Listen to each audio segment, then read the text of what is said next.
السلام علیکم دوستانو، امید کوم چې روغ جوړ به دوستانو. د ویډیو کې به تاسو ته ښیم چې د موبایل کې ګیلرۍ باندې د چا موبایل ګیلرۍ باندې لاک وي یا فایل منیجر باندې لاک لګولې وي، نو هغه لاک په تاسو څنګه کولاوئ. ډېر زبردست امیزنګ ویډیو ده دوستانو. ویډیو وګورئ، لایک کړئ، شیر کړئ او زما چینل سبسکرایب کړئ. راځئ دوستانو ویډیو شروع کوو. دلته ګیلرۍ باندې هم لاک لګېدی دی او فایل منیجر باندې هم لاک دی. دا به اوس څنګه کولاوو دوستانو. ډېر زبردسته ویډیو ده، ویډیو مکمل وګورئ دوستانو. لومبیا به وای فای یا ډیټا اپ او ګوګل به ووهو. ګوګل چې اوپن کو هلته به ولیکو فایل به وو، دوه ټکي به وو او بیا به دا انډر روټ چې کوم درې کرښې دي کږې دا به ووهو.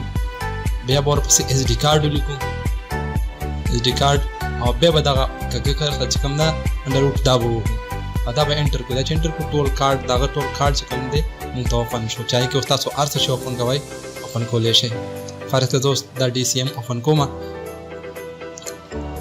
دا زومینګ کولی شئ، ځان ته زومینګ یې کوئ. او دا تصویران زه اوپن کومه. فرض کړه اوس دا دغه ټول تصویران دي. اوس فرض کړه دا د یو تصویر اوپن کومه. نو دا وګوره دوستانو، دغه ټول کارډ دلته کې شو دوستانو. که ویډیو مو خوښ شوی نو پلیز زما چینل سبسکرایب کړئ، ویډیو لایک کړئ، شیر کړئ. د الله په امان.